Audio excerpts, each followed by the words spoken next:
Hi guys! Ayan. Dinate natin yung sarili natin para sa late Valentine's, pero bakit parang iba yung napamili? Ayan, iba yung napamili. Ayun. Si mother. Dami pinamili sa loob. Pero syempre, hindi natin kalilimutan yung sarili natin. Ayan, meron tayo sa sarili natin. Kailangan, pag pumaldo, paldo lang. Ayan. Di pa nga ako nakasukloyo. Rest from the bed. Ay, hindi pa pala ako nakakapagpunta sa ano. Hindi pa pala ako nakakahiga. Yun. Hindi pala ako nakakahiga. So, wala akong tulog.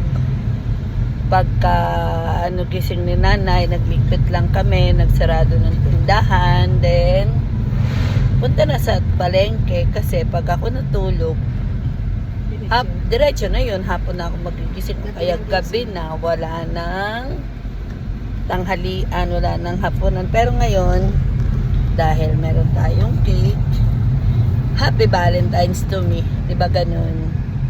Happy Valentine's. Dahil wala magre-regalo, binilhan natin ang ating sarili para masaya. Ayan. So, ang ating driver na budol, yan, number 1 budol ng buhay, diba? Yan ang walang tatalo sa kabudulan. Nung natuklasan ng budol, siya yung unang-unang sumalo lahat.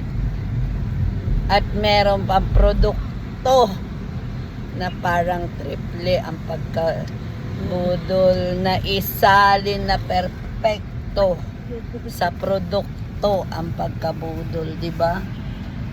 Grabe kung makikita niyo yung produkto. Bakit parang ang itim-itim ko ngayon? O dahil hindi tayo naka-freshen up, hindi tayo nakapag-almusal, hindi tayo, wala lang, walang tamang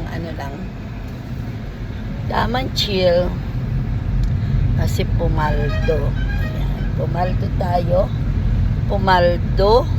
pumaldo, diba? Ayan. So, marami na naman ayusin sa bahay. Diyos me, yung Marimar. Ang hirap mag-display. Ang dali-daling magdadampot, diba?